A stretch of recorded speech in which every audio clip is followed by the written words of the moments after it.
Hindi ko mapaliwanag yung nararamdaman ko. Sabi ko, totoo ba ito?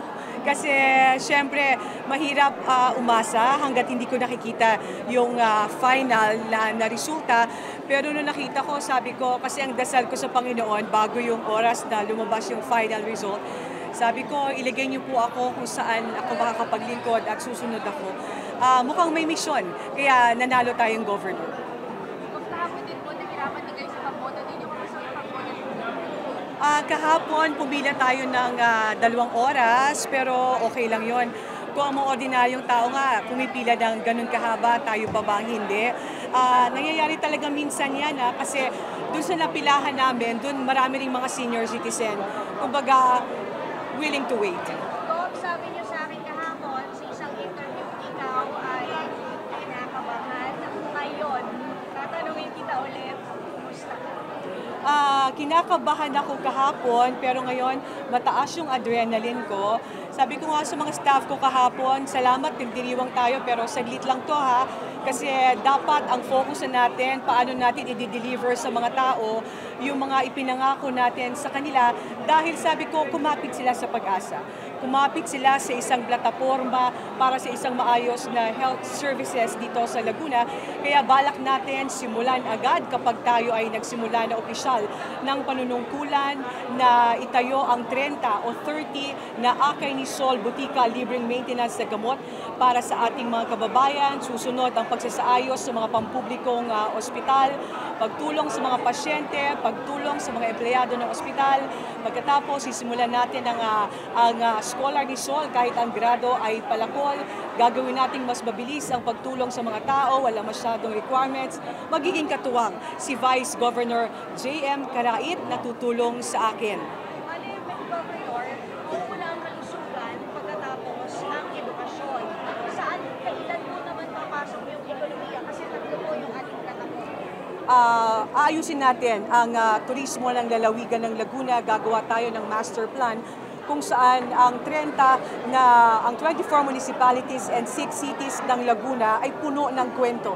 Ang bawat bayan ay may kwento ng turismo. Pero ang tanong, ang kwento bang ito ay alam ng mga hindi taga-Laguna, ng mga taga-ibang bayan? Baka kailangan nating ayusin at pagandahin. Ako mismo magpo-promote ng turismo ng lalawigan ng Laguna para magkahanap buhay ang mga tao, dahil kapag mayabong ang turismo, may hanap buhay, may pera ang tao. Ma'am, you were a broadcast journalist for many years. How did that experience shape you to become the public servant you are today? Puso. Sa bawat kwentong ginagawa ko, sa lahat ng storyang ibinabalita ko, importante may puso ka sa kwento. Importante hindi ka rin bias. Ibig sabihin, palagi mo tinitingnan ang magkabilang panig ng storya. Ganon din sa politika at sa public service. Hindi ka pwedeng humusga nang walang ebidensya.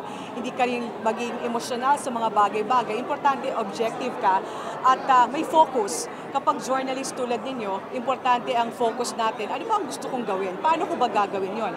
At ang pagiging journalist, dapat marunong kang makinig. Marunong kang tumingin, dahil ang plataforma dapat ay nakabase kung ano ang pangangailangan ng mga tao at hindi lang kung ano ang gusto mong gawin. Governor, isa sa mga sinasabi mo sa iyong pangangampanya ay bawal masungit sa lahat ng mga empleyado ng pampubliko ng gobyerno. It takes effect po pati ang pagkakagal. Opo, ipagbabawal ho natin ang pagiging mataray sa mga ospital, hindi lamang sa ospital, kundi sa mga opisina ng gobyerno. Pero ang sa akin, dahan-dahan nating gagawin yan. Naniniwala kasi ako na love begets love. Kung nararamdaman ng mga empleyado na mahal sila, kung nararamdaman ng empleyadong inaalagaan sila, yan din ang pagmamahal at alaga na ibibigay nila sa ating mga nasasakupan. Ma'am, how will you build alliances in the capital? You mentioned it kanina briefly, pero give us kasi yung mga nanalo sa pagka-vice governor and the provincial board ay hindi po exactly ninyo makaka-alliance. Paano po yung alliance building ninyo sa Kapitolyo kapag kayo ay naupo na talaga bilang governor? simple lang naman ang sasabihin at papakita ko sa kanila tapos na ang eleksyon. Gaya ng sabi ko, may mga bagay nang kailangang magtapos at meron ang kailangang simulan. Tapos na ang magkakaiba naming kulay, tapos na ang magkakaiba naming partido. Tulad ni Vice Governor J.M. Carait, magkaiba ang aming partido, pero kailangan namin kalimutan yon. Hindi kami na-elect para sa partidong aming kinabibilangan, na-elect kami para maglingkod sa taong bayan, habang ang aking kaibigan naman ay nandito pa rin para handang tumulong sa akin dahil sila mismo ay magkaibigan din. At kailan po ng first meeting niyo ng 2020, what motivated you to run again for government? Unang-una, ang pampublikong ospital. Paulit-ulit kong sinasabi, pero paulit-ulit ko rin ipapaalala sa mga kababayan natin na hindi ko yun nakakalimutan. Ano? Sabi ko, hindi panahon magsisihan, hindi panahon paghanapan ng ibang tao, pero panahon para punuan kung anong merong kulang. Ma'am, was your experience as a health reporter during your ABS-CBN days help shape your advocacy in terms of healthcare now that you're in public service? Napakalaking impluensya ng pagiging health reporter ko sa ABS-CBN sa loob ng 7 years para makita ko ang mga pangailangang pangkalusugan. Alam mo, halos naikot na natin ang iba't ibang ospital sa buong Pilipinas. Nakita natin sa ilan kung paano ang mahihirap na mamatay na walang kalaban-laban. At ito ang ayaw nating mangyari sa lalawigan ng Laguna. Kung hindi ako nagkakamali, parang nagkaroon ng groundbreaking sa provincial hospital ito lamang. Itutuloy ba natin kasi wala nangyari ko sa groundbreaking hospital? Ito naman yung matitiyak ko sa taong bayan kung ano ang maganda na proyekto o programa ng nakaraang administrasyon, walang personalan. Itutuloy natin yan. Dahil wala namang kinalaman ang taong bayan sa kulay ng politika na aming pinaglabanan. Kung maganda ang ginawa ng nakaraang administrasyon, abay purihin natin. Pinagtrabahuhan nila yan at kailangan nating ituloy para sa mga tao. Ma'am, yung Blue Card program, ganito. Marahil hindi. Dahil may sariling identity ang nakaraang proyektong yan at bubuo tayo ng sarili nating identity. Lalaman na natin ng programang pangkalusugan at iba pa ang Akay ni Sol Family Card. Kulay pula naman ito. Ma'am, kay Vice Governor JM naman, so congratulations also for your election victory. Ano po yung gusto niyong gawin sa unang 100 araw niyo po kapag kayo po ay naupo na sa pwesto?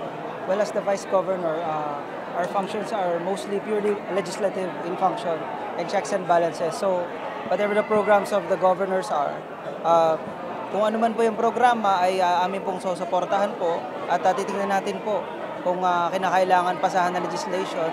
I overheard kanina sa tourism kasi ay isa rin yan sa mga advocacy ng inyong banlingkod. So patuloy na susuporta din po ako at naniniwala ako na maraming kwento nga ang lugar ng Laguna pero hindi pa nalalaman. No? Sa ekonomiya naman at being a lawyer, I will support the provincial government. Gusto ko din na lumawak pa ang ating lalawigan at maging equally distributed po ang wealth ng 1st, 2nd, 3rd, and 4th district. So sa pamamagitan ng aming legislation and programs po ng Sangguniang Panlalawigan. Yan muna. Thank you.